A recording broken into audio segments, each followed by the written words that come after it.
नमस्कार, एस्लेट और your brains में आपका स्वागत है। मैं आज फार्मास्यूटिकल्स केमिस्ट्री का फर्स्ट चैप्टर स्टार्ट करने जा रहा हूं, यानी ये डी फार्मा का फर्स्ट ईयर का बैच फर्स्ट वीडियो आपको होने वाली है, जिसमें मेरे 6-7 साल ऑफलाइन करियर का आपको लाभ ऑनलाइन में मिलने वाला है। यानी जो भी मैं इसमें से आपको कराने जा रहा हूँ सब आपके एग्ज़ाम पॉइंट ऑफ व्यू से सब इम्पोर्टेंट होगा और इससे बाहर कुछ भी नहीं होगा। ओके, सो स्टार्ट करते हैं पहला चैप्टर। ये फार्मास्यूटिकल केमिस्ट्री है, आप देख सकते हैं। पहला चैप्टर आपका इंट्रोडक्शन वाला है, ठीक है, और आपका फर्स्ट ईयर के लिए ये वीडियो होगी। ओके, तो स्टार्ट करते हैं जल्दी से। ये फर्स्ट आपका अति लघुत्तरी आपका आता है, जानते होंगे, जिसमें वेरी शॉर्ट एंसर टाइप भी कहते हैं इसको। तो स्टार्ट करते हैं फर्स्ट क्वेश्चन से। ओके, वैश्विक रसायन एवं अशुद्धियों को परिभाषित कीजिए, ये आपका फर्स्ट क्वेश्चन है। यानी फार्मास्यूटिकल्स केमिस्ट्री और इम्प्योरिटीज़ को आपका डिफाइन करना। ओके, तो इसके लिए आपका आंसर क्या होगा? वैश्विक रसायन विज्ञान, जिसे फार्मास्यूटिकल्स रसायन विज्ञान के रूप में भी जाना जाता है। जैसे कि आप ये वैश्विक क्या हो गया, हिंदी वर्जन हो गया उसका, और फार्मास्यूटिकल्स आपको क्या हो गया कि उसका इंग्लिश हो गया। ओके, तो फार्मास्यूटिकल्स रसायन विज्ञान के रूप में भी जाना जाता है। रसायन विज्ञान की एक शाखा है, ये आपका मेन डेफिनेशन है। रसायन विज्ञान की एक शाखा है जो दवाओं, यहाँ पे आपका क्या हो जाएगा, दवाओं ना, दवाओं के डिजाइन, संश्लेषण और विकास से संबंधित है। दवाओं के डिजाइन यानी कैसे वो किस प्रकार की दवाएं हैं उनको डिजाइन करना, संश्लेषण यानी उनको बनाना, और उसके डेवलपमेंट यानी विकास से संबंधित है। ओके, नेक्स्ट इसमें अशुद्धि के बारे में भी पूछा था, तो आप यहाँ पे लिखा है एक औषधि पदार्थ है जो निर्माण प्रक्रिया के दौरान उत्पन्न होते हैं। यानी जो मेडिसिन हम लोग बनाते हैं, जो भी मेडिसिन बन रहा है, उसके अलावा उनको छोड़कर अशुद्धता को अशुद्धियाँ कहते हैं। जो भी इम्प्योरिटीज़ आपका है वो क्या है, जो भी मेडिसिन बन रहे हैं उनके रिक्वायरमेंट के अलावा जो भी वेस्ट हैं वो आपका क्या हो जाएंगे, इम्प्योरिटीज़ में आ जाएंगे, यानी अशुद्धियाँ हो जाएंगे। ओके, तो ये आपका क्या रहा, फर्स्ट क्वेश्चन, वेरी इंपॉर्टेंट है, इसको ठीक से पढ़ लीजिए। ओके, आगे नेक्स्ट क्वेश्चन में। नेक्स्ट आपका क्या है, उन पर्यावरणीय कारकों को सूचीबद्ध कीजिए जो औषधि पदार्थों को अशुद्ध करते हैं। यानी पर्यावरणीय यानी इन्वायरमेंटल आपको कारक बताने हैं जो भी औषधि पदार्थों को यानी मेडिसिन्स जो भी हैं उनको क्या कर रहे हैं, खराब कर रहे हैं, अशुद्ध कर रहे हैं। ठीक है, इनके बारे में आपको बताना है। तो आप क्या बताएंगे, औषधि पदार्थों को अशुद्ध करने वाले पर्यावरणीय कारक क्या है? वायु यानी हवा से रिएक्शन करके ना, कभी कभी मेडिसिन खुली रह जाती है तो क्या होता है, खराब हो जाता है। तो हवा से यानी वायु से रिएक्शन करके, जल यानी पानी से, और मिट्टी में मौजूद भारी धातुएं, ये आपको हो गए जो अशुद्ध कर देते। ओके, विषैले रसायन और अन्य प्रदूषक शामिल हैं जो मानव और पर्यावरण दोनों के लिए क्या है, हानिकारक हो सकते हैं। तो ये आपके क्या हो गए, पर्यावरणीय कारक जो औषधि को क्या कर रहे हैं, अशुद्ध कर रहे हैं। ओके, नेक्स्ट क्वेश्चन है आपका,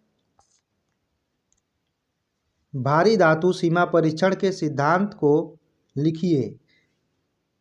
हैवी मेटल्स आपके हैं, उनके टेस्ट में आपका क्या है, सिद्धांत क्या है, उनके बारे में आपको बताना है। ठीक है, बहुत इंपॉर्टेंट ये भी है आपका।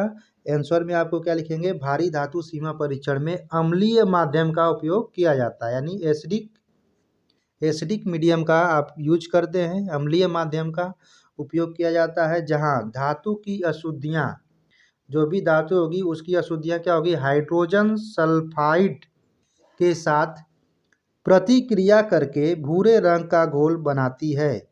बच्चों आपको बता दें कि हाइड्रोजन सल्फाइड यानी इसका क्या फार्मूला होता है, H2S। ओके, हाइड्रोजन सल्फाइड इसके साथ क्या करते हैं, प्रतिक्रिया करके आपको एक भूरा रंग का घोल बनाती हैं। ठीक, तो ये आपका क्या होता है, भारी धातु का सीमा परीक्षण होता है। ओके,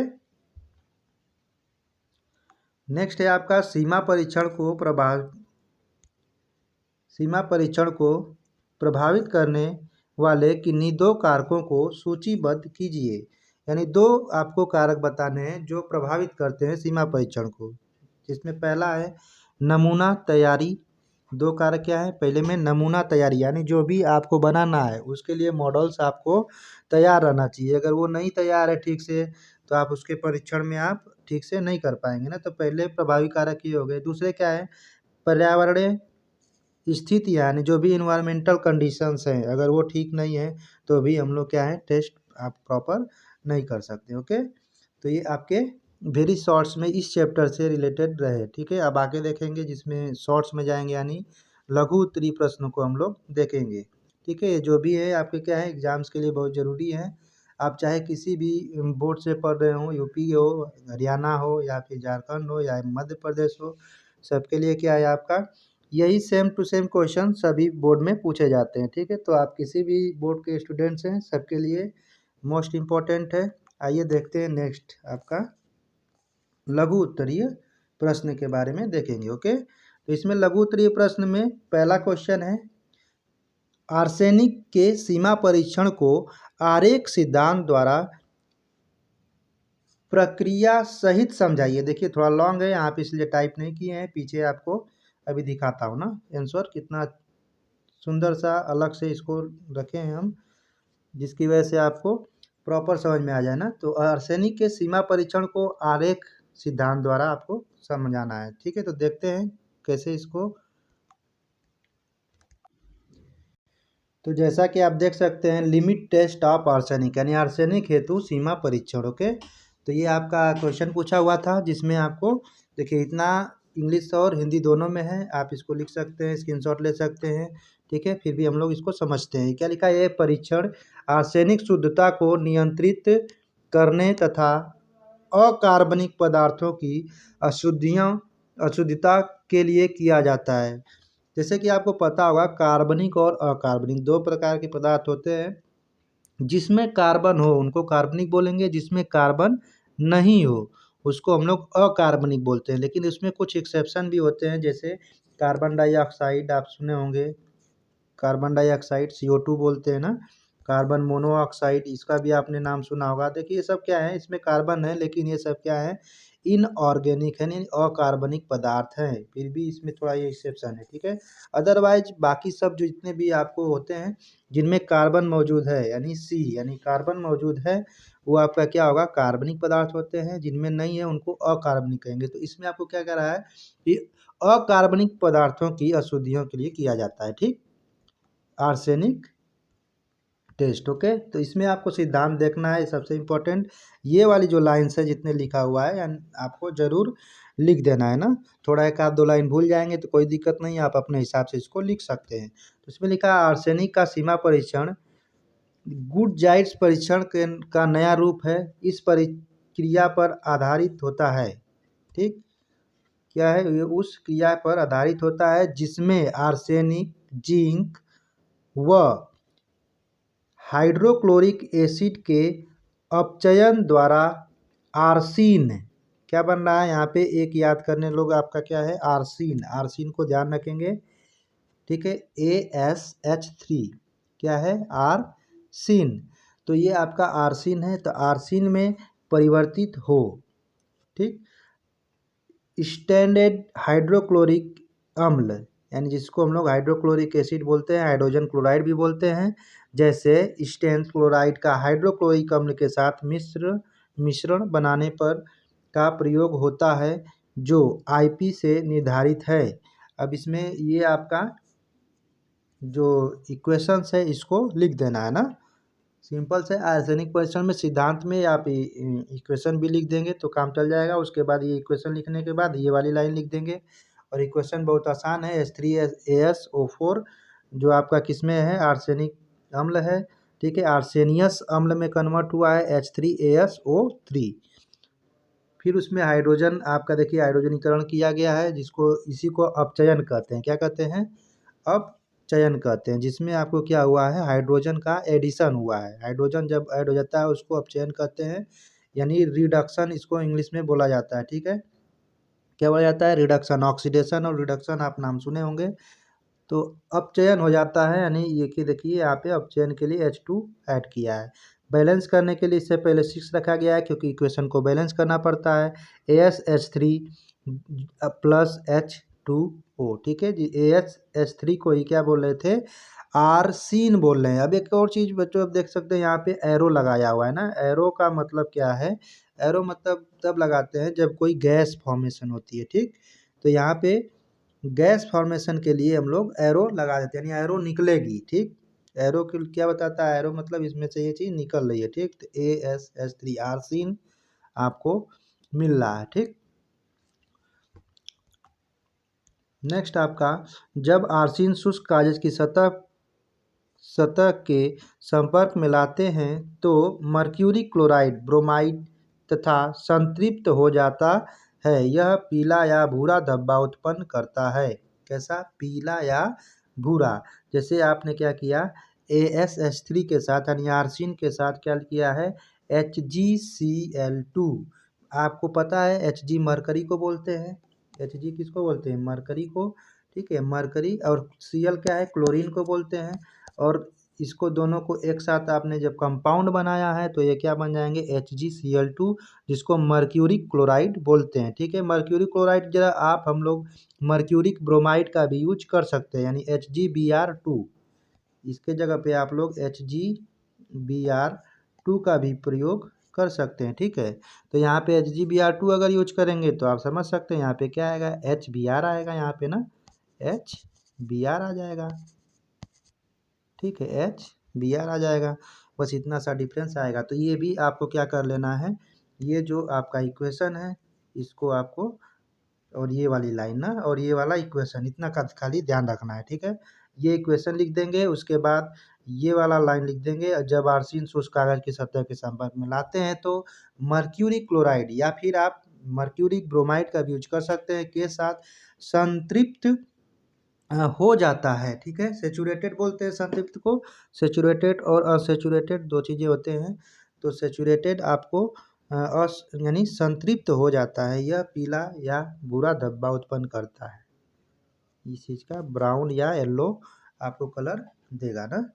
तो इस तरह से इसका फार्मूला हो जाएगा St यानी मरकरी, इसके साथ दो आपको लग जाएंगे AsH2, ठीक है। तो इसको आप लोग ध्यान रखेंगे। नेक्स्ट आपका उत्पादित रंग जो है, उत्पादित रंग की तीव्रता उपस्थित आर्सेनिक की मात्रा के अनुक्रमानुपाती होती है। यदि कागज का व्यास आर्सिन की संपर्क में है तो स्थिर है। नमूने के परीक्षण विलयन की तुलना आर्सेनिक की ज्ञात मात्रा के मानक विलयन से की जाती है।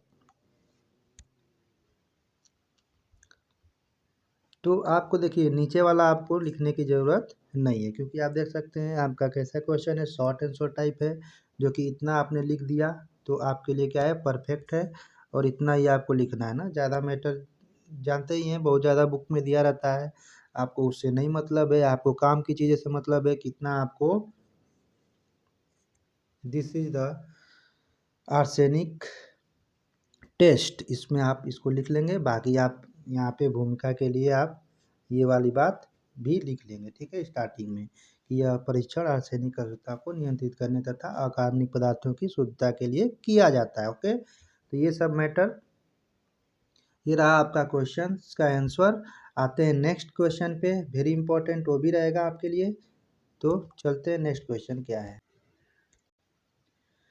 आर्सेनिक सीमा परीक्षण के बाद हम लोग नेक्स्ट क्वेश्चन पे आएंगे, जिससे सल्फेट की सीमा परीक्षण पर एक टिप्पणी लिखिए। इस पे आपको क्या करना है, सल्फेट की सीमा परीक्षण पर एक टिप्पणी लिखना है, ठीक है।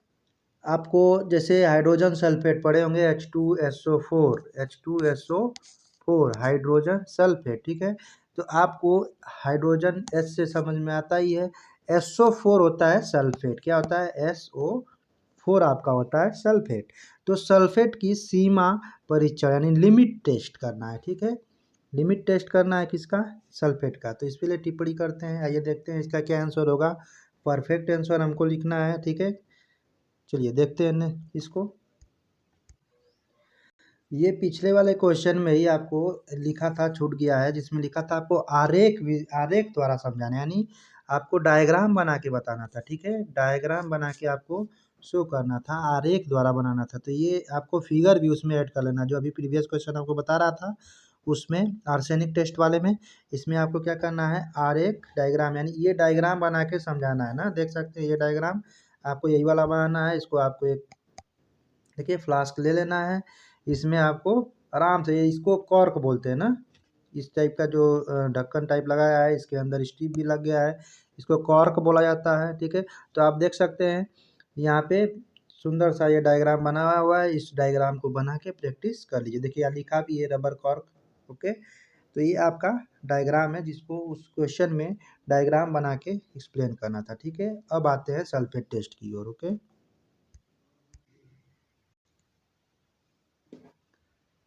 सल्फेट हेतु सीमा परीक्षण। ओके, ये आपको क्या है, सल्फेट हेतु सीमा परीक्षण में आप यह परीक्षण अकार्बनिक पदार्थ में सल्फेट की अशुद्धियों को नियंत्रित करने हेतु किया जाता है। ठीक है, किसको करने के लिए, सल्फेट की अशुद्धियों को, जो भी सल्फेट की अशुद्धियाँ बनेगी उसमें आपको उसको कंट्रोल करने के लिए परीक्षण किया जाता है। जिसके सिद्धांत में आपको क्या आएंगे, आपको हेडिंग सिद्धांत डालने की ज़रूरत वहाँ पे नहीं है ना, आपको शॉर्ट आंसर टाइप कर रहे हैं और वहाँ पे आपको जब लॉन्ग में ये सब पूछ देगा तब आपको सिद्धांत विधि ये सब आप अपने से उसमें ऐड कर लेंगे। ठीक है, शॉर्ट में सब ऐड करेंगे बस। इसके बाद सेम टू सेम के बाद नेक्स्ट लाइन ये कर देना है ना। और एग्जाम में ऐसे एरो करके लिखा करिए, जैसे ऐसे एरो करके ये ऊपर वाला लिख दिए ये वाला, फिर उसके बाद नेक्स्ट वाला लिखना है तो ऐसे एरो करके नेक्स्ट वाला लिख दिए। कुछ इस तरह से पॉइंट में नंबरिंग भी नहीं डालना होता ना, 1 2 3 4 इस तरह भी न डालिएगा। इस तरह एरो करके लिखने से होता है कि काउंट भी नहीं हुआ कि कितना पॉइंट्स आपने लिखा है, और आपको प्रॉपर तो इसमें जो भी लाइंस वाइज है ना अलग अलग, उसको वाइज आपको लिख पाते हैं, तो इससे आपको नंबर्स अच्छे मिल जाते हैं। तो इसका ध्यान रखेंगे। तो पहला एरो बना के ये लिख लीजिएगा। उसके बाद नेक्स्ट क्या है, इसको आपको हेडिंग नहीं डालना है, नेक्स्ट एरो बना के यहाँ से स्टार्ट करना है। ठीक है, सल्फेट के सीमा परीक्षण में बेरियम क्लोराइड BaCl2, यहाँ पे देखिए लिखा हुआ है BaCl2, इसको बेरियम क्लोराइड बोलते हैं। BaCl2 यानी बेरियम क्लोराइड घुलनशील सल्फेट के साथ, यानी ये है SO4, घुलनशील सल्फेट के साथ तनु HCl मतलब इसको डायलूट HCl बोलते हैं। यहाँ पे इंग्लिश वाले में देखिए लिखा हुआ भी है डायलूट HCl, यानी तनु, जो भी चीज़ गाढ़ा होता है उसको कंसनट्रेटेड बोलते हैं, और जो गाढ़ा नहीं है ना, तरल है, उसको हम लोग डायलूट यानी तनु बोलते हैं। ठीक है, तो तनु HCl लेना है, यानी हार्ड वाला HCl नहीं लेना है। तो तनु HCl की उपस्थिति में क्रिया करता है। ठीक, प्राप्त धुंधले विलयन की तुलना स्वीकृत सीमा के मानक विलयन से करते हैं। ठीक है, यहाँ तक लाइन हो गया आपका। फिर एरो बना के नेक्स्ट लाइन में यहाँ से लिखेंगे बेरियम सल्फेट का अभिकर्मक में बेरियम क्लोराइड सल्फेट मुक्त एल्कोहल तथा पोटेशियम सल्फेट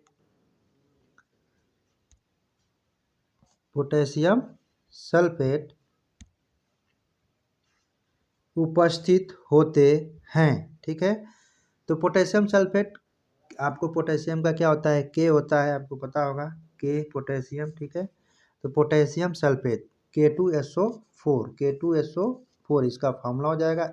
ये आपको देखिए एग्जाम्स में आपके अलग से इसके लिए क्वेश्चन रहता है, 10 क्वेश्चन के अप्रॉक्स दिया रहता है, जिसमें आपको नाम लिखना होता है। जैसे आपको बोल देगा पोटेशियम सल्फेट और बेरियम क्लोराइड, कुछ भी लिख सकता है ना, मिल्क ऑफ मैग्नीशिया, इस तरह से आपको अलग से दिया रहता है जिसका आपको फार्मूला, केमिकल फार्मूला लिखना पड़ता है। तो K2SO4 क्या है, ये आपका पोटेशियम सल्फेट का केमिकल फार्मूला है ना। और एल्कोहल आपको पता ही होता है, क्या होता है, C2H5OH, ये आपका क्या होता है, एल्कोहल, जिसको एथेनॉल भी बोलते हैं। क्या बोलते हैं इसको, एथेनॉल भी बोला जाता है। और ये आपका क्या है, एल्कोहल है ना। तो ये रहा पोटेशियम सल्फेट, ये रहा एल्कोहल। बेरियम क्लोराइड यहाँ पे देख ही सकते हैं सल्फेट के लिए, इस पे SO पे -2 लिखा हुआ है, -2 उसकी बैलेंसी है, यानी 2 माइनस इसमें आपका बैलेंसी है। ठीक है, चलिए तो आगे देखते हैं। आपको यहाँ से क्या करना था, नेक्स्ट लाइन में बना के यहाँ से लिखना था कि बेरियम सल्फेट का अभिकर्मक में बेरियम क्लोराइड यानी BaCl2 सल्फेट मुक्त एल्कोहल तथा पोटेशियम सल्फेट उपस्थित होते हैं। एल्कोहल अति संतृप्त हो को रोकता है। ठीक है, एल्कोहल क्या करता है, ज़्यादा सेचुरेटेड ना हो जाए, उसके लिए रोकता है कि ज़्यादा जो भी हम लोग आप परीक्षण कर रहे हैं या फिर मेडिसिन भी बना रहे हैं कभी, तो उसमें क्या हो रहा है, ज़्यादा सैचुरेटेड ना हो जाए, इसलिए उसमें क्या मिलाया जाता है, अल्कोहल।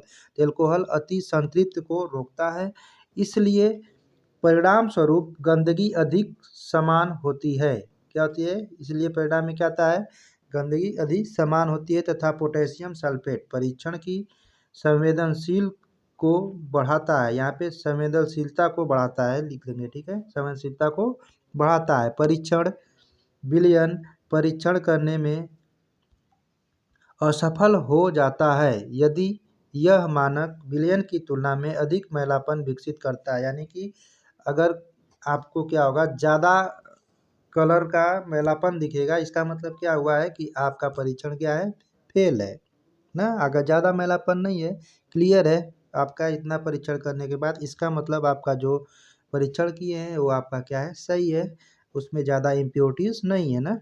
तो इसलिए आपको, और ये आपका ध्यान रखना है। इसके बाद ये आप नीचे में इसका इक्वेशन जरूर लिख देंगे। केमिस्ट्री में एक बहुत ही ज़रूरी खास बात ये होती है कि हम लोग को ये आपका जो भी इक्वेशन होता है उसको लिखने से ज़्यादा इम्पैक्ट पड़ता है, आपको नंबर आसानी से मिल जाते हैं ना। क्योंकि टीचर्स बहुत ज़्यादा आपको लिखावट को नहीं पढ़ते हैं, देखते हैं इक्वेशंस लिखे हैं, इसका मतलब आपको जानकारी है, और नंबर पूरा दे के निकल जाते हैं, ठीक।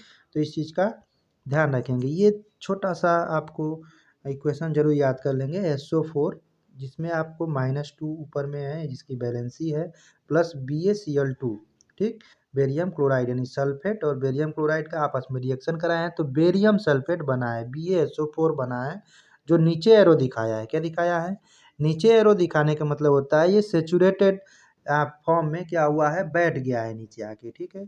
और Cl माइनस, आगे में 2 बैलेंस करने के लिए लिखा है, Cl माइनस यानी क्लोरीन गैस निकल रही है। क्या निकल रही है, Cl माइनस, क्लोरीन पे एक माइनस बैलेंसी होती है, इसलिए माइनस लिखा हुआ है, ठीक है। अगर आप प्लस माइनस ये सब नहीं लिखते हैं तो भी इस वाले क्वेश्चन में दिक्कत नहीं होगा, क्योंकि वो ऊपर में उसकी बैलेंसी दिखाया गया है ना, बैलेंसी के हिसाब से ही कोई भी आपका एलिमेंट रिएक्शन करता है ना। चलिए, तो ये आपका क्या रहा, सल्फेट हेतु सीमा परीक्षण। इसमें कोई भी आपको ऐसा नहीं दिया है कि आप उसको बना के दिखाइए, यानी फिगर बना के दिखाइए, इस टाइप का इसमें नहीं था। तो ये इसका सिंपल आंसर हो जाएगा और इजी भी है, आप आराम से इसको याद कर सकते हो। ओके, आते हैं नेक्स्ट इम्पोर्टेंट क्वेश्चन की तरफ, जो कि वेरी इंपॉर्टेंट है, जो कि क्या था, सल्फेट वाला हो गया, आर्सेनिक वाला हो गया, अब क्या है आपका क्लोराइड वाला। अभी भी आप देखें Cl ना, क्लोरीन, क्लोरीन से ही तो क्लोराइड बनेगा, जब Cl पे क्या आ जाएगा, माइनस आ गया, ठीक है। तो आपका क्या हो गया, ये क्लोराइड हो गया ना। जब किसी भी कम एलिमेंट ये जब कंपाउंड बना लेगा, ऐड हो जाएगा, जैसे बेरियम क्लोराइड BaCl2। अब आप ही देखे थे बेरियम क्लोराइड, तो आप बेरियम क्लोराइड में देखे थे तो BaCl2 जो था, तो BaCl2, तो इसमें आपको जो Cl है यह तो क्लोरीन है, लेकिन जब किसी के साथ ऐड होके कंपाउंड बना लेगा तो इसका नाम क्लोरीन से बदल के क्या बदल गया, यहाँ पे क्लोराइड हो गया, ठीक है। इसकी अपनी बेरियम 2 प्लस और क्लोरीन पे 1 माइनस होता है। तो अब जब भी इसको दोनों को एक में आपस में मिक्स होंगे तो इसको भी 2 माइनस होना पड़ेगा, ये 2 प्लस है तो दोनों की वैलेंसी बराबर होनी चाहिए, एक प्लस और एक माइनस की। इसको आयनिक कंपाउंड बोलते हैं, ठीक है। ये आयन्स है, यानी प्लस और माइनस आयन से, एनायन और कैटायन जिसको बोला जाता है, ठीक है। तो इसको 2 होना पड़ेगा, इसलिए इसमें 2 लगाया गया है, Cl2 लगाया गया है, यानी 2 माइनस मैनेज कर लिया गया है ना, क्योंकि ये इस पे 2 प्लस है, इसको 2 माइनस चाहिए, तो Cl पे तो एक ही माइनस होता है इसकी बैलेंसी, तो इसको 2 करने के लिए यहाँ 2 लगा दिया है, इसलिए फार्मूला BaCl2 बन गया था। तो क्लोराइड, इसको बेरियम क्लोराइड पढ़ रहे थे, ठीक है। तो बेरियम क्लोराइड, इसी तरह से आपको क्लोराइड के लिए सीमा परीक्षण पर चर्चा करना है। तो आइए देखते हैं कि इसका क्या आंसर हो सकता है ना। ये रहा आपका क्लोराइड के लिए सीमा परीक्षण, ठीक है। तो इसमें आपको फिर वही सेम काम, आप हेडिंग डालेंगे क्लोराइड के लिए सीमा परीक्षण, उसके बाद नीचे एरो करके लिखेंगे, एक मानक विलयन में क्लोराइड आयनों की उपस्थिति का पता लगाने हेतु यह परीक्षण किया जाता है। ठीक है, कोई भी विलयन है, मानक विलयन इसलिए बोलते हैं क्योंकि टेस्ट के लिए आप जो भी चीज़ लेंगे ना, आपके लिए वो क्या है, सैंपल है, मानक है। तो किसी भी मानक विलयन में क्लोराइड आयनों की उपस्थिति, यानी उसमें क्लोरीन के आयन हैं कि नहीं है ना, उसकी उपस्थिति का पता लगाने के लिए आपको ये परीक्षण किया जाता है, क्लोराइड टेस्ट किया जाता है। ठीक है, तो ये आप एक लाइन में लिख लिया एरो लगा के। नेक्स्ट लाइन में आपको लिखेंगे एरो लगा के यहाँ से, क्लोराइड का सीमा परीक्षण सिल्वर नाइट्रेट, क्या चीज़, सिल्वर नाइट्रेट, जिसको AgNO3 कहते हैं। ये भी फार्मूला आप याद कर लेंगे। Ag से सिल्वर होता है, NO3 है नाइट्रेट। ठीक है, तो सिल्वर नाइट्रेट Ag पे एक प्लस होता है, NO3 पे एक माइनस होता है। NO3 पे क्या होता है, एक माइनस होता है। तो इसकी बैलेंसी है, इसलिए इसमें NO3 को नाइट्रेट कहते हैं, Ag को सिल्वर कहते हैं ना, चांदी। तो Ag प्लस प्लस माइनस बराबर है, इसलिए कोई मल्टीप्लाई करने की जरूरत है नहीं, इसलिए AgNO3 आपका कंपाउंड बन गया है। और क्लोरीन आप यहाँ पे Cl माइनस देख सकते हैं, इसकी बैलेंसी को दिखा रहा है। तो क्लोरीन का सीमा परीक्षण सिल्वर नाइट्रेट व घुलनशील क्लोराइड के बीच, देखिए ये क्या है, घुलनशील क्लोराइड है, माइनस जब लगा दिए तो आपको बताएं, जब इस पे बैलेंसी आ गई तो ये क्लोरीन का क्या हो गया, क्लोराइड हो गया। ठीक, तो क्लोराइड के साथ क्या हो रहा है, बीच क्रिया पर आधारित है, जो सिल्वर नाइट्रेट तथा घुलनशील क्लोराइड के बीच, सिल्वर नाइट्रेट तथा घुलनशील क्लोराइड के बीच है, जो तनु नाइट्रिक अम्ल में घुलनशील होता है। देखिए किसमें, तनु, फिर से आया तनु वर्ड, यानी डायलूट नाइट्रिक अम्ल यानी नाइट्रिक एसिड, जिसको आप देख सकते हैं HNO3 यहाँ पे लिखा हुआ है ना, HNO3, इसको हम लोग नाइट्रिक एसिड पढ़ते हैं, क्या पढ़ते हैं, नाइट्रिक एसिड। ओके, जिसको नाइट्रिक अम्ल बोला गया है। ठीक, तो HNO3 यानी डायलूट है, तनु है, इसकी उपस्थिति में क्या है, इसको घोलना है, घुल जाता है, तो घुलता है तो क्या बनाता है, यहाँ पे देख सकते हैं अलग से ना, ये आपका ये प्रोडक्ट बन रहा है, वाइट कलर का बन रहा है। किस कलर का है, वाइट, आपका सेचुरेटेड यानी प्रेसिपिटेट आपका बन रहा है, जो कि नीचे बैठ जाएगा। एरो नीचे दिखाया है, इसका मतलब ये जैसे सिल्वर क्लोराइड बनेगा, सिल्वर क्लोराइड नीचे आपको बैठ जाएगा, जो वाइट कलर का होता है ना, और इसमें से क्या निकलेगा, नाइट्रेट। तो यहाँ पे एक रिएक्शन भी देखिए, याद करने के लिए आपको बहुत ज़्यादा दिमाग नहीं लगाना है। क्लोरीन AgNO3, आप जैसे देखिए Ag किसके साथ मिल जाएगा, इधर क्लोरीन के साथ, और NO3 क्या हो गया, अलग हो गया। ठीक, तो AgCl हो जाएगा और NO3 अलग हो जाएगा। ठीक है, सिंपल याद करना है। HNO3 क्या होता है भाई, HNO3 होता है आपका नाइट्रिक एसिड ना। तो नाइट्रिक एसिड की उपस्थिति में, क्योंकि डाइल्यूट करने के लिए, रिएक्शन को तेज करने के लिए, क्योंकि इसे डाल के छोड़ देंगे होएगा ही नहीं, समय लगाएगा ना, 1 महीना में होगा कि 10 दिन में होगा पता नहीं। लेकिन जैसे ही हमने इसमें एसिड मिलाते हैं, तो एसिड क्या काम करता है कि तेज कर देता है रिएक्शन को। जैसे आपको पता होगा हमारे स्टमक में HCl होता है ना, पेट में क्या होता है, हाइड्रोक्लोरिक एसिड होता है, जो हमारे जो भी हम लोग खाते हैं पेट में जाता है, पेट में जाने के बाद क्या करता है, ये रिएक्शन को तेज कर देता है। ठीक, और कुछ बैक्टीरियाज वगैरह जो होते हैं उनको भी मार देता है। तो मेटाबॉलिज्म में इनका बहुत क्या है, इंपॉर्टेंस होता है। तो इसी तरह से आपको यहाँ पे रिएक्शंस में भी एसिड्स का रोल होता है, जो अलग से अगर थोड़ा सा ऐड कर रहे हैं तो ये आपको रिएक्शन को होने में सफल कराता है। ठीक, तो यहाँ से आपको ये वाला तो मोस्ट इम्पॉर्टेंट आपको याद करना ही करना है। ओके, तो नेक्स्ट आप एरो करके क्या लिखेंगे, परीक्षण विलयन तनु नाइट्रिक अम्ल की उपस्थिति में सिल्वर क्लोराइड के निर्माण की वजह से गंदा दिखाई देता है, यानी वाइट हो जाएगा, लेकिन एकदम प्योर वाइट नहीं होता है, ग्रे टाइप का हो जाता है, यानी भूरा ना, ग्रे आप लोग जानते होते हैं, सिल्वर है तो सिल्वर का कलर ही आएगा। ठीक, तो उसी को कह रहा है कि थोड़ा गंदा टाइप का दिखाई देता है, गंदा मतलब वो वाला गंदा नहीं। ठीक है, जिसको हम लोग मैला बोलते हैं ना, तो वो वाला गंदा ना, तो वजह से गंदा दिखाई देता है। परीक्षण के नमूने में उपस्थित क्लोराइड की मात्रा गंदगी की डिग्री को प्रभावित करती है। मीन्स परीक्षण का जो भी नमूना है, यानी जो भी हम लोग सैंपल लिए हैं, उसमें क्लोराइड की उपस्थिति क्या है, उसकी गंदगी की डिग्री को प्रभावित करती है ना। उपस्थित क्लोराइड की मात्रा गंदगी की डिग्री को प्रभावित करती है। ज्ञात और स्वीकार्य सीमा के दूधिया परीक्षण विलयन की तुलना मानक दूधिया विलयन से की जाती है। अच्छा, आपको पता होगा दूधिया विलयन किसको बोलते हैं, दूधिया विलयन होता है magnesium hydroxide MgOH twice, MgOH twice, ठीक है। मैग्नीशियम हाइड्रोक्साइड, इसको हम लोग मिल्क ऑफ मैग्नीशिया भी कहते हैं, ठीक है। मैग्नीशियम हाइड्रोक्साइड को, जो कि हमारे डाइजेशन वाले जो भी गैस वाले जो सिरप टैबलेट होते हैं, जैसे डाइजीन हो गया, ये सब टाइप का ना, इसमें इसका यूज किया जाता है। एंटासिड होता है, ठीक है। तो MgOH ट्वाइस, तो इसको दूधिया रंग, इसका कलर एकदम वाइट हो जाता है दूध की तरह, ठीक। तो इसलिए मिल्क ऑफ मैग्नीशिया बोला जाता है इसको। तो दूधिया विलयन से तुलना की जाती है कि कितना इससे कितना वो आपका क्या है, गंदा टाइप का है, या इतना ज़्यादा क्या है, वाइट है ना। अगर बहुत अच्छा वाइट आ रहा है, इसका मतलब क्या है, आपका इम्प्योरिटीज बहुत ज़्यादा कम है। और ज़्यादा के ज़्यादा आपका क्या आ रहा है, गंदा टाइप का आ रहा है, इसका मतलब आपका परीक्षण में और भी क्या है, इम्प्योरिटी ज़्यादा है ना।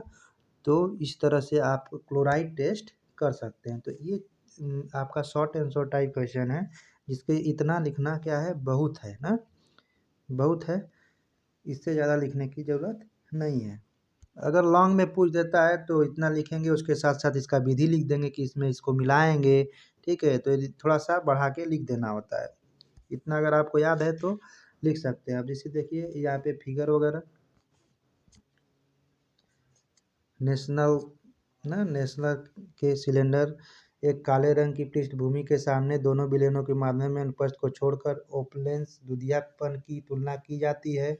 नमूना सीमा परीक्षण पास करता है। यह परीक्षण विलयन मानक विलयन से कम गंदा है तथा विपरीत स्थिति में असफल रहता है, ठीक है। इसमें देखिए नेशनल सिलेंडर ये है, ये सफ़ेद पत्थर है यहाँ पे। इसमें क्या करा है, दोनों पे चेक कर, इससे कंपेयर किया जा रहा है, इसमें और इसमें ना, दोनों में क्या किया जा रहा है, सिलेंडर में कंपेयर किया जाता है कि कितना इससे कंपेरिजन में कितना ये वाइटनेस है कि नहीं है, कम है। इसके अनुसार अगर ज़्यादा दिक्कत है तो इसका मतलब आपका जो टेस्ट था वो क्या है, वो असफल है, ठीक। तो ये जब लॉन्ग पूछेगा तब आप इस टाइप का ऐड करेंगे, नहीं तो अभी शॉर्ट हम लोग देख रहे थे तो शॉर्ट के लिए उतना कॉपी है, ठीक। आइए देखते हैं नेक्स्ट, है ना।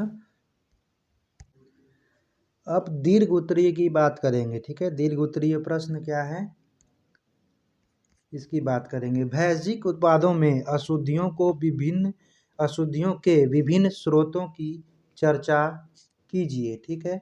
मतलब जो इम्प्योरिटीज आ जाती हैं उनके क्या क्या अलग अलग स्रोत हैं जिनके कारण इम्प्योरिटीज आ जाती है ना। बेसिक उत्पादों यानी फार्मास्यूटिकल्स प्रोडक्ट, उत्पाद मतलब प्रोडक्ट में उसमें इम्प्योरिटीज जो भी आ जाएंगे उनके बारे में बात कर रहा है कि कौन कौन स्रोत है जिनकी वजह से इम्प्योरिटीज आ जाती है ना। लॉन्ग है तो ऑब्वियस सी बात है, ज़्यादा बड़ा होगा, लेकिन आसान है ना। लिखा है लोहे के सीमा परीक्षण के सिद्धांत।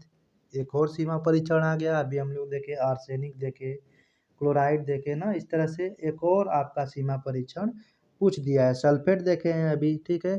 तो एक और आ गया लोहे के सीमा परीक्षण ना। लोहा को आयरन बोलते हैं, Fe से डोनेट करते हैं। इसका एटॉमिक नंबर 26 होता है, परमाणु क्रमांक, जो आप लोग पढ़ते होंगे ना, है लिवेप्सनॉफने करके, ठीक है। Hydrogen, helium, lithium, beryllium, boron, तो इस तरह से आपका कार्बन, ठीक है। तो आपका जो भी है इसमें 26 नंबर पे वो है आयरन। एफ ई से इसको डोनेट करते हैं, ठीक है। एफ बड़ा, ई छोटा, तो एफ ई यानी आयरन परीक्षण भी आपको करना है। इसमें क्या कह रहा है, इसके सिद्धांत लिखने होंगे। इस बार देखिए पूरा एडिंग करके लिखना है ना। शामिल रसायन यानी इसमें क्या क्या केमिकल्स यूज हो रहे हैं और उसकी विधि की भी चर्चा करनी है, ठीक है। तो ये ऑब्वियस सी बात है, लॉन्ग है तो लॉन्ग टाइप का ही लिखना है ना, तभी आपको पूरे नंबर मिलेंगे। तो इसको सुंदर तरीके से मैंने यहाँ पे दिखाया है। आइए इसको जल्दी जल्दी से कंप्लीट कर लेते हैं, बहुत आसान याद हो जाएगा। अशुद्धियों के विभिन्न स्रोत क्या क्या से है। पहले नंबर, अगर कच्चा माल ना, उत्पादन में कच्चे माल के रूप में पहला नंबर, अगर हमारे पास रॉ मटेरियल नहीं सही है तो भी हमारा अशुद्धियाँ आएंगी ना। तो उत्पादन में क्या है, कच्चे माल, जिसको रॉ मटेरियल बोलते हैं। नेक्स्ट सेकंड है उत्पादन प्रक्रिया में प्रयोग किए जाने वाले अभिकर्मक के रूप में, जो भी आपका अभिकर्मक यूज हो रहे हैं उसके अंदर, उसमें आपको उसमें अगर प्रॉब्लम है तो भी आपका क्या आ जाएगा, अशुद्धियाँ आ जाएंगी ना। उत्पादन में विधि विधि अगर गड़बड़ हो गई तो भी प्रॉब्लम आ जाएगी ना। संबंधित अशुद्धियाँ निर्माण में, यानी कोई आप बनाते बनाते कोई अलग ही टाइप का चीज़ बना दिए ना, यानी उसमें ज़्यादा एडिंग कर दिए, इसमें अशुद्धियाँ निर्माण हो जाएंगी। रासायनिक प्रक्रिया में यानी केमिकल प्रोसेस जो आप कर रहे हैं, मिला रहे हैं, कितना टेम्परेचर पे मिला रहे हैं ना, कैसे मिला रहे हैं, कब किसको मिलाना है, यदि उसको रासायनिक प्रक्रिया बोलते हैं। इस विधि भी उसी के अंदर में आ जाएगा लगभग में, लेकिन रासायनिक प्रक्रिया में पूरा वो रिएक्शंस वगैरह जो हो रहे हैं उसको मानते हैं ना। तो प्रयुक्त रासायनिक प्रक्रिया में वातावरण संबंधी अशुद्धियाँ, यानी अगर इन्वायरमेंट प्रॉब्लम हो जाएगा, ठीक है। जब मान लीजिए आपको ठंडा में करना है, आपको टेम्परेचर ज़्यादा है, रूम टेम्परेचर जो भी है, जहाँ पे भी आप कर रहे हैं एक्सपेरिमेंट, या फिर जहाँ पे भी आप मेडिसिन बना रहे हैं कंपनी में, वहाँ पे मान लीजिए ठंडा की ज़रूरत है, एकदम कूलिंग में ज़रूरत है, और टेम्परेचर ज़्यादा है तो भी तो दिक्कत हो जाएगा। यानी इन्वायरमेंटल कंडीशन भी क्या होना चाहिए, वो भी सही होना चाहिए। उसकी वजह से भी अशुद्धियाँ आ सकती हैं। लाइट, प्रकाश, आर्द्रता यानी ह्यूमिडिटी, कितनी आर्द्रता है उसके अंदर, है ह्यूमिडिटी, ह्यूमस यानी वाटर की मौजूदगी, पानी की मौजूदगी कितना है वो भी डिपेंड करेगा ना। प्रकाश, उसके अंदर लाइट कितनी जानी चाहिए ना। बोला जाता है ना कि किसी दवा वगैरह पे लिखा रहता है कि इसको कहाँ रखें, अंधकार में रख, keep in dark place, okay, इस टाइप से लिखा रहता है। यानी डार्क प्लेस यानी कहीं धूप वाली चीज़ में नहीं रखना है, नहीं तो दवा ख़राब हो जाएगा, ठीक है। नमी वाले चीज़ में भी नहीं रखना होता है। फिर भी बनाने के लिए एक नमी चाहिए, ऑलरेडी उसमें ऐड कर दिया गया है। अदरवाइज़ आप किसी ह्यूमिडिटी वाले क्षेत्र में रख देते हैं तो भी आपका मेडिसिन क्या हो जाता है, ख़राब हो जाता है, ठीक। नेक्स्ट 8 नंबर है, उत्पादन प्रक्रिया में खराबी कार्य के समय त्रुटि। अगर बना रहे हैं उस समय आपको कोई प्रॉब्लम हो गई कार्य करने में तो भी दिक्कत आ जाएगी ना। सूक्ष्म जीव संदूषक प्रदूषण, यानी माइक्रो ऑर्गेनिज्म अगर हैं वो भी आपको क्या कर सकते हैं, इफेक्टिव कर सकते हैं ना, वो भी आपको ख़राब कर सकते हैं। पैकिंग संबंधी त्रुटियाँ, आप जानते हैं पैकिंग अगर कर रहे हैं, अगर जिस भी मटेरियल में पैक कर रहे हैं उसमें आपको पैकिंग में प्रॉब्लम हो गई तो भी वो चीज़ें ख़राब हो जाएगी ना। भंडारण के समय अशुद्ध रासायनिक अस्थिरता, भंडारण फिर भी किसी चीज़ को, दवा को बना लिए फिर उसको इकट्ठा करके रखना है, ठीक है, या कोई भी केमिकल बनाए उसको भंडारण करके यानी रखना है उसको स्टॉक में, तो भी उसके लिए आपको सावधानी बरतनी होगी। डिब्बे के पदार्थ से क्रिया, यानी देखे होंगे कि हम लोग सभी केमिकल को हर एक चीज़ टाइप के डिब्बे में नहीं भर सकते। जैसे कि आपका एसिडिक है, मान लीजिए कोई एसिड ही है और उसको आप प्लास्टिक के डिब्बे में भर देंगे तो क्या हो जाएगा, मान लीजिए हाइड्रोक्लोरिक एसिड ही था, HCl ही था, ठीक है। इसको हमने, और कंसनट्रेटेड है, गाढ़ा वाला है, और इसको भर दिए प्लास्टिक के डिब्बा में तो क्या करेगा, उसको धीरे धीरे गला देगा, ख़त्म कर देगा ना। तो इस तरह से हमको ध्यान रखना है कि हम लोग किस चीज़ का किस डिब्बे में पैकिंग कर रहे हैं। तो ये टाइप, कुछ टाइप की क्या थी, अशुद्धियाँ थी, दिक्कतें थी जो आ सकती हैं। 12 पॉइंट है आपको, ठीक है। आई होप ये याद हो जाएगा, आसान है। इसके बाद आगे देखते हैं लोहे के सीमा परीक्षण के बारे में ना, ये सिद्धांत क्या कहता है, ठीक। तो लोहे का सीमा परीक्षण सिद्धांत, आप हेडिंग डाल लेंगे, उसके बाद लिखेंगे यह परीक्षण और कार्बनिक पदार्थ में लोहे की मात्रा को नियंत्रण में रखने हेतु किया जाता है। देखिए इस बार क्या हो गया,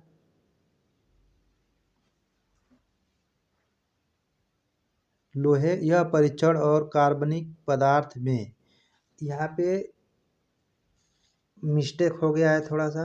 अकार्बनिक पदार्थ में ना, अभी हम लोग देख रहे थे ना इनऑर्गेनिक, क्या देख रहे थे, इनऑर्गेनिक। तो इनऑर्गेनिक में यानी अकार्बनिक, और नहीं रहेगा। यह परीक्षण अकार्बनिक पदार्थ में लोहे की मात्रा को नियंत्रण में रखने हेतु किया जाता है, ठीक है। और ना होके क्या हो जाएगा, और रहेगा खाली अकार्बनिक, ठीक।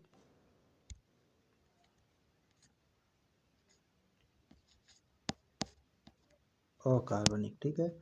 तो यह परीक्षण क्या है, अकार्बनिक पदार्थ में लोहे की मात्रा को नियंत्रण में रखने हेतु किया जाता है। लोहे की का सीमा परीक्षण प्रतिक्रिया पर निर्भर करता है जिसमें लोहे के मरकेप्टो एसिटिक अम्ल, ये वाला लाइन, ये वाला वर्ड आपको याद रखना है, क्या कह रहा है, जिसमें लोहे के मरकेप्टो एसिटिक अम्ल, ठीक है, मरकेप्टो एसिटिक एसिड के साथ विलयन में अमोनियम सिट्रेट, ठीक है, बफर के साथ क्रिया करता है। ये दो आपको याद रखना है माइंड में। ऊपर सब आप लिख लेंगे, बहुत आसान है कि अकार्बनिक पदार्थ में लोहे की मात्रा को नियंत्रण करने के लिए किया जाएगा। जो भी परीक्षण कर रहे हैं उसकी मात्रा को चेक करने या नियंत्रण के लिए कर रहे हैं, ठीक है। तो ये तो सब में यूज हो रहा है लाइन लोहे के, लेकिन ये मेन है ना। तो क्या है, मार्केप्टो एसिटिक अम्ल के साथ विलयन यानी सोल्यूशन में ना अमोनियम सिट्रेट बफर के साथ किया जाता है, ठीक है।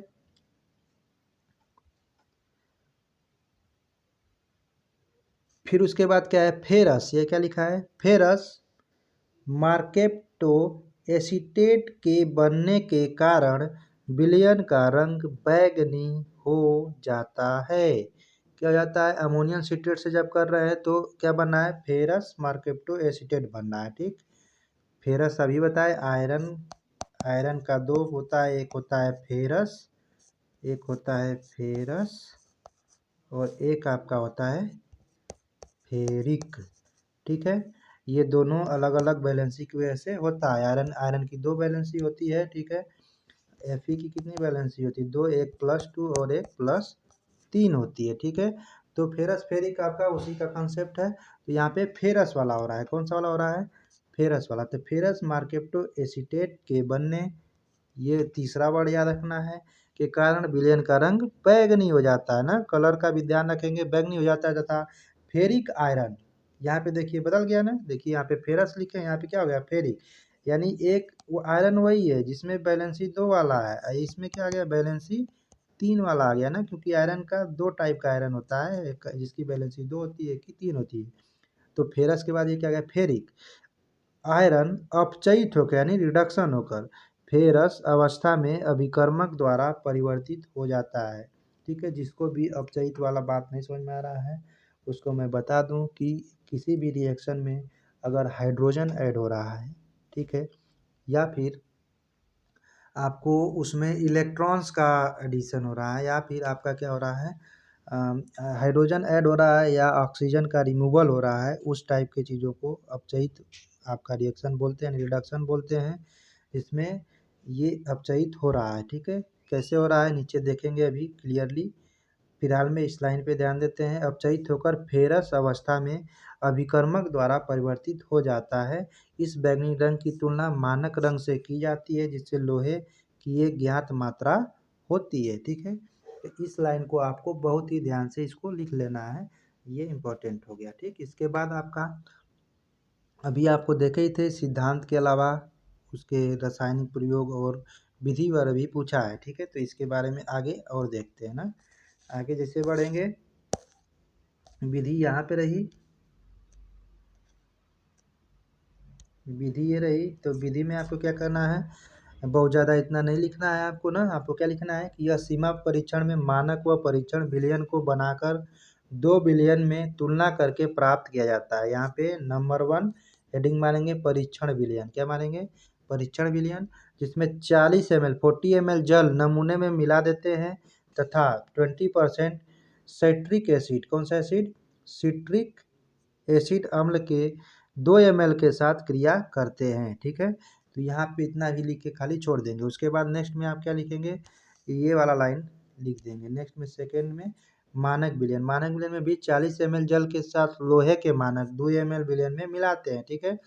इसके पश्चात 20% आपका यहाँ पे देखिए वेट बाई वॉल्यूम W/V लिखा है ना, सिट्रिक अम्ल के 2 ml व 2 बूंद थायोग्लाइकोलिक अम्ल की उपरोक्त विलयन में मिलाते हैं। देखिए ये भी एक याद रखने के लिए आपको माइंड में रखना है ना। देखिए 5-6 वर्ड जो हैं मेन उसको आपको कब प्रयोग करना है और उसी को याद रखना है, बाकी तो आप लिख लेंगे, इतना आप समझदार होते हैं ना।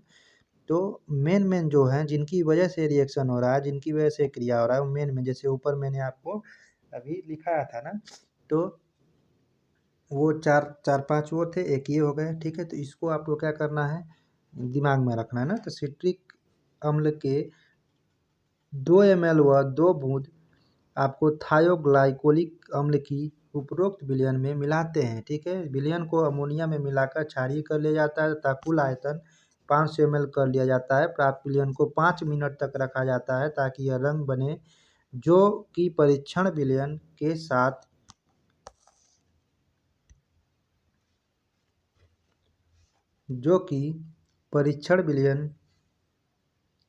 साथ सीधे तथा तुलनात्मक रूप से देखे जा सकते हैं। बस यहाँ तक छोड़ देंगे, ठीक है। आगे ये लिखेंगे रंग उत्पादित होता है, गंदा नहीं होता है, ठीक है। फिर विलयन को 5 मिनट के अंदर तुलना कर लेनी चाहिए। ये उसके क्या है, कुछ आवश्यक बिंदु हैं जो जिसको सावधानियां तरह से हम बोलते हैं ना। तो इसका आपको ये लिख लेंगे, नहीं भी लिखेंगे तो कोई दिक्कत नहीं होता है, वहाँ तक लिख के छोड़ देंगे। जो जो मैं आपको लाइन बताया हूँ उसी का ध्यान रखेंगे। आप इसका एक अलग से नोट्स भी बना सकते हैं। देखिए किताब तो बहुत होता है, किताब में आपको बहुत ज़्यादा लिखा रहता है जो कि परीक्षा में पूरा उतना नहीं लिखना होता है। आपको उसमें क्या क्या लिखना है ना, जिससे आपको नंबर मिले, उसका ध्यान रखना है, ठीक।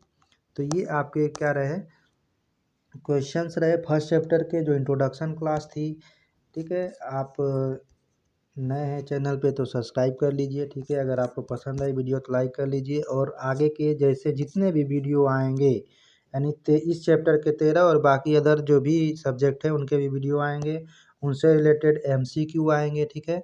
इस चैप्टर के भी MCQ इसी में अभी करा देता हूँ तुरंत के तुरंत। तो MCQ आएंगे और भी इम्पोर्टेंट क्वेश्चन आएंगे, PYQ प्रीवियस ईयर क्वेश्चन आएंगे। तो उन सभी को आप देख सकते हैं, ठीक है, इस चैनल पे, और आपका एग्ज़ाम बहुत ही बेहतर हो जाएगा, ठीक है। क्योंकि इससे बाहर कुछ भी नहीं आने वाला है, जितने भी आपको कराए जाएंगे उससे बाहर नहीं आएगा, ओके। तो आइए MCQ भी कर ही लेते हैं अभी के अभी इस चैप्टर के, ओके। चलिए, तो ये फर्स्ट क्वेश्चन है MCQ का। MCQ है आपका इम्पोर्टेंट, ठीक है, जिसमें आपको 9 MCQ लिए गए हैं, और इनका आपको क्या करना है, देखना है। फर्स्ट ये आपका क्या है, लेड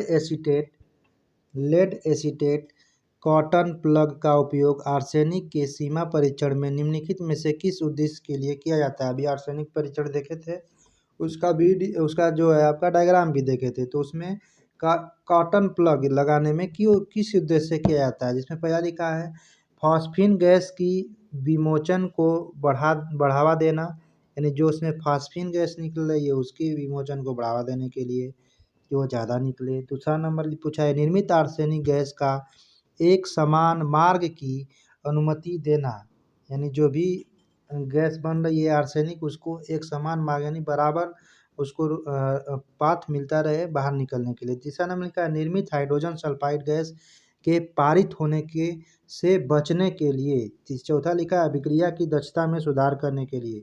अब आप चीज़ देख सकते हैं कि फास्फीन से कोई उसमें रिलेशन था ही नहीं। आर्सेनिक गैस के समान मार्ग की अनुमति, आपको आर्सेनिक गैस नहीं बनना था। आपको उसमें देखे होंगे कि हाइड्रोजन सल्फाइड के बारे में बात की जा रही थी, ठीक है। तो यही ऑप्शन आपका सही हो जाएगा, option number C is the right, okay. निर्मित हाइड्रोजन सल्फाइड गैस के पारित होने से बचने के लिए, ठीक है। आप वीडियो को पीछे करके देख भी सकते हैं कि हम लोग जैसे आर्सेनिक वाले में बताया था, वहाँ पे आपको इसके बारे में बताया गया है ना, हाइड्रोजन सल्फाइड गैस के पारित होने से बचने के लिए कि अगर उसको नहीं लगाएंगे तो क्या होगा, निकल जाएगी गैस ना।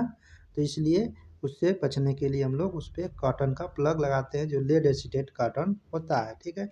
नेक्स्ट नंबर क्वेश्चन है लेड की सीमा परीक्षण में अशुद्धता के रूप में उपस्थित लेड को क्या कहा जाता है ना, इसमें का उपयोग करके निकाला जाता है, किस चीज़ का उपयोग करके लेड को निकाला जाता है लेड की सीमा परीक्षण में, ठीक है। तो लेड की सीमा परीक्षण में हम लोग इसमें डाई थाइजोन विलयन का प्रयोग करते हैं। किसका प्रयोग करते हैं, डाई थाइजोन विलयन का प्रयोग किया जाता है, ठीक है। अगर मान लीजिए लेड से रिलेटेड भी क्वेश्चन आ जाएगा तो भी आप आराम से ये वाला लाइन लिख सकते हैं, शॉर्ट में ही आएगा, लॉन्ग में नहीं आएगा। तो लेड वाला छूट गया था पीछे, तो लेड वाले में लेड सीमा परीक्षण में आपको क्या होगा, जो इम्पोर्टेंट उतना नहीं है ना, कभी भी क्वेश्चन में ये नहीं पूछा गया लेड वाला, इसीलिए मैं आपको नहीं बताया, फिर भी आ जाएगा। तो ये वाला लाइन याद रख लेंगे, MCQ में है ही कि डाई थायोजोन विलयन ना, ये लेड के सीमा परीक्षण में अशुद्धता के रूप में उपस्थित लेड को डाई थाइजोन विलयन का उपयोग करके निकाला जाता है। सिंपल सी बात है, बाकी तो सेम टू सेम पीछे वाले जो इस टाइप से किए हैं ये भी यही रहेगा। ठीक है। नेक्स्ट नंबर आपका आता है थर्ड नंबर पे। थर्ड नंबर में क्या है, सल्फेट के, सल्फेट वाला तो किए ही हैं, आप आराम से बता लेंगे। सीमा परीक्षण निम्नलिखित में से किसके साथ सल्फेट की अवक्षेपण पर आधारित है। अभी आप तुरंत बता लेंगे, देखिए पीछे किए हैं, बताइए कौन सा आएगा इसका आंसर। क्या बन रहा था वहाँ पे, सल्फेट की अवक्षेपण पर आधारित है, आपको याद होगा ना, बेरियम क्लोराइड और उसके साथ साथ आपका हाइड्रोक्लोरिक एसिड हो रहा था ना। तो सल्फेट परीक्षण में ये आपका फॉर्मेशन हुआ था। तो बेरियम क्लोराइड और हाइड्रोक्लोरिक एसिड, ऑप्शन नंबर 3 यानी सी सही हो जाएगा। ठीक है, आइए देखते हैं नेक्स्ट क्वेश्चन, फोर्थ नंबर। ये आपका फोर्थ नंबर है। फोर्थ नंबर में क्या है, आर्सेनिक के लिए सीमा परीक्षण निम्नलिखित में से किस परीक्षण पर आधारित है। आर्सेनिक परीक्षण अभी हम लोग देखे थे, किसके लिए आधारित था, ठीक है, तो गुड जाइट्स परीक्षण पे आधारित था, स्टार्टिंग में आपको उसमें बताए थे। ठीक है, तो आर्सेनिक के लिए सीमा परीक्षण गुड जाइट्स परीक्षण के लिए परीक्षण पर आधारित है। नेक्स्ट है आयरन के सीमा, अभी लोहे का सीमा देखे हैं ना, आयरन लोहे को भी बोलते हैं, लोहे का परीक्षण। तो आयरन के सीमा परीक्षण में बैगनी रंग किसके कारण होता है भाई, अभी भी तुरंत पढ़े हैं। आयरन के सीमा के कारण बैगनी रंग किसके कारण होता है, फेरस थायोग्लाइकोलेट के कारण होता है। ठीक है, फेरस थायोग्लाइकोलेट के कारण बैंगनी रंग हो जाता है ना। तो ये आपका इम्पोर्टेंट है। इसके बाद आपका पांचवा नंबर, सीमा परीक्षण के लिए प्रयुक्त उपकरण है, किस चीज़ का प्रयोग करते हैं सीमा परीक्षण में। तो ये भी ऊपर देखे थे, नेशनल सिलेंडर का प्रयोग करे थे ना, नेशनल सिलेंडर का। तो option number B is the correct. ठीक, नेक्स्ट है सेवेंथ नंबर। सेवेंथ नंबर में आपका क्या है कि सीमा परीक्षण न किस प्रकार का परीक्षण है, इसमें भरना है, जिनमें अशुद्धियों की छोटी मात्रा की पहचान तथा नियंत्रण के लिए डिजाइन किया जाता है। तो जो सीमा परीक्षण है किस प्रकार का है, मात्रात्मक ना, लिमिट, ये तो बता रहा है, सीमा मतलब क्या होता है, लिमिट। सीमा का क्या इंग्लिश होता है, लिमिट। तो जो ये आपका क्वांटिटी, मात्रात्मक क्या होते हैं, क्वांटिटी बोलते हैं ना, इतना क्वांटिटी में है। तो लिमिट में भी तो वही होता है, ज़्यादा हो गया कम हो गया, यानी किस क्वांटिटी में है, तो मात्रात्मक परीक्षण है ना। सीमा परीक्षण कैसा है, जो मात्रात्मक परीक्षण जिन्हें अशुद्धियों की छोटी मात्रा की पहचान तथा नियंत्रण के लिए डिजाइन किया गया है। ठीक है, नेक्स्ट नंबर 8 नंबर है। 8 नंबर आपका क्या हो जाएगा, ये रहा ना, सल्फेट के लिए सीमा परीक्षण BaCl सीमा परीक्षण खाली जगह की उपस्थिति में फिर स्पेस के साथ सल्फेट के अवक्षेप पर आधारित है। यानी जो सल्फेट का सीमा परीक्षण है, अभी अभी हम लोग इसको देखे थे ना, सल्फेट के सीमा परीक्षण में किसका वो था, तो बेरियम क्लोराइड और हाइड्रोक्लोरिक एसिड उसमें भी था। तो सीमा परीक्षण में यहाँ क्या हो जाएगा, बेरियम क्लोराइड की उपस्थिति में, ठीक है, हाइड्रोक्लोरिक एसिड के साथ सल्फेट के अवक्षेपण पर आधारित है। 8 का ऑप्शन नंबर ए हो जाएगा। ठीक है, 9वां क्या हो जाएगा, 9 नंबर है आपका कि निम्नलिखित में से कौन सी त्रुटि अप्रत्याशित है, यानी कौन सी त्रुटि अप्रत्याशित है। तो उसके लिए आपको क्या हो जाएगा, यानी अप्रत्याशित मतलब होता है जिसको हम लोग प्रेडिक्ट नहीं कर पाते ना, अनप्रेडिक्टेबल। यहाँ पे लिखा हुआ है अनप्रेडिक्टेबल ना, यहाँ पे देख सकते हैं कि आपको लिमिट इसमें टेस्ट में which of the following error is unpredictable, जिसको हम लोग प्रेडिक्ट नहीं कर सकते हैं। तो किस प्रकार की त्रुटि होगी, तो इस निर्धारित त्रुटि तो पहले से अगर पता है कि त्रुटि होती है तो होगा ही नहीं। अनिर्धारित त्रुटि, सकल त्रुटि और इनमें से कोई नहीं, तो अनिर्धारित त्रुटि उसको बोलेंगे ना, जिस भी अप्रत्याशित त्रुटि है उसको हम लोग अनिर्धारित त्रुटि बोलेंगे। ऑप्शन नंबर कौन सा हो जाएगा, option number B is the right. Okay, option number B क्या हो जाएगा इसके लिए, करेक्ट हो जाएगा। ये आपका MCQs थे 9। ठीक है, तो ये आप आई होप समझ में आया होगा आपको। तो नेक्स्ट वीडियो में ज़रूर देखिएगा, इससे भी बेटर नेक्स्ट वीडियो होने वाली है। ठीक है, क्योंकि जैसा कि मैंने आपको बताया ये ऑनलाइन का स्टार्टिंग है, ऑफलाइन क्लासेस लेते हैं तो फर्स्ट वीडियो बनाने में थोड़ा सा मिस्टेक इधर उधर हो सकता है, उसके लिए आप ध्यान नहीं दीजिएगा। आप कंटेंट पे ध्यान दीजिए कि क्या क्या एग्ज़ाम में कैसा लिखना है, ठीक है। और आपको अच्छा मार्क्स लाना है ना। तो इंतज़ार करिए नेक्स्ट वीडियो का, जैसे ही नेक्स्ट वीडियो जल्दी ही अपलोड कर दिया जाएगा। Thank you so much for watching. Bye bye, thank you.